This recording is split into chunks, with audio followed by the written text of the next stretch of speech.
Video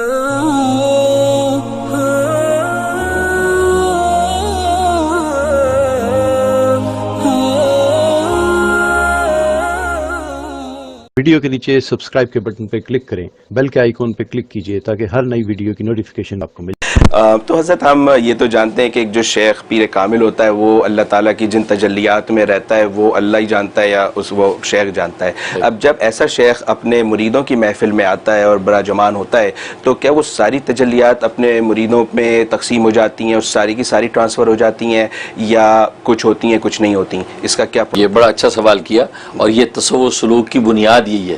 اچھا، یہ بنیاد طلب صادق اسی کو کہتے ہیں۔ اچھا، کہ جو سالکین اور مریدین آئے بیٹھے ہیں وہ کتنی طلب صادق کے ساتھ آئیں، جتنی زیادہ طلب صادق کے ساتھ آئیں گے وہ انوارات و تجلیات اسی درجے میں تقسیم ہوتی ہیں۔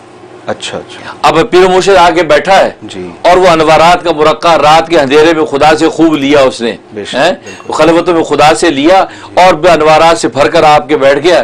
اب پتہ چلے یہاں طالب علم کوئی بھی نہیں، طلب صادق کے ساتھ کوئی بھی نہیں آیا، سارے روٹی کھانے آئے، تو پھر نہیں ملے گا، کیونکہ عطا تو اللہ نے کرنا ہے جی، یہ تو درمیان میں واسطہ ہے، جی، تو واسطہ تو تبھی کام کرے گا جب اوپر سے امر ہوگا۔ بالکل۔ تو اب آنے والے پر ہے کہ آنے والا جس طلب سے آیا ہے، اب آنے والا جو ہے جتنی سچی طلب سے آیا ہے اس حساب سے عطا ہوگا، اس حساب سے وہ لطف لے گا۔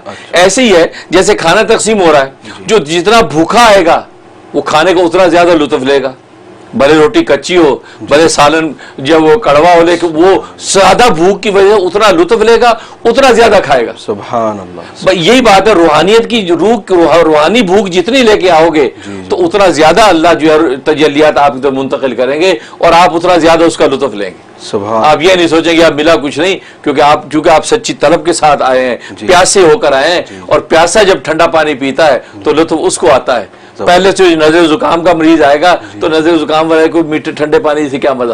جی، یہ ہے طلب صادق پر فیصلہ ہے، اسی حساب سے وہ آگے منتقل کرتا ہے۔ اچھا اچھا، تو یہ شیخ کے اختیار میں بھی نہیں ہوتا، اللہ کے اختیار میں ہوتا ہے کہ طلب کو دیکھ کر وہ ٹرانسفر کرواتا ہے۔ لیکن اس میں شیخ کی توجہ کا اثر ہوتا ہے۔ اچھا، شیخ توجہ کرتا ہے تو اللہ تبارک و تعالیٰ کا، کیونکہ اللہ کی سنت ہے، اللہ کی نظام بنا رکھا ہے کہ توجہ کریں گے تو اب یہ آگے پروسیس سٹارٹ ہوگا۔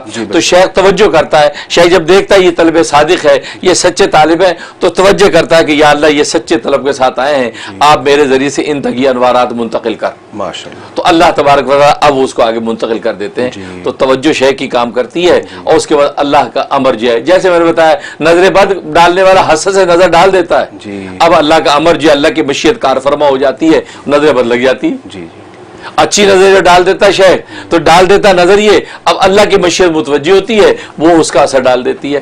تو یہ نظام چلتا ہے۔ بالکل بالکل۔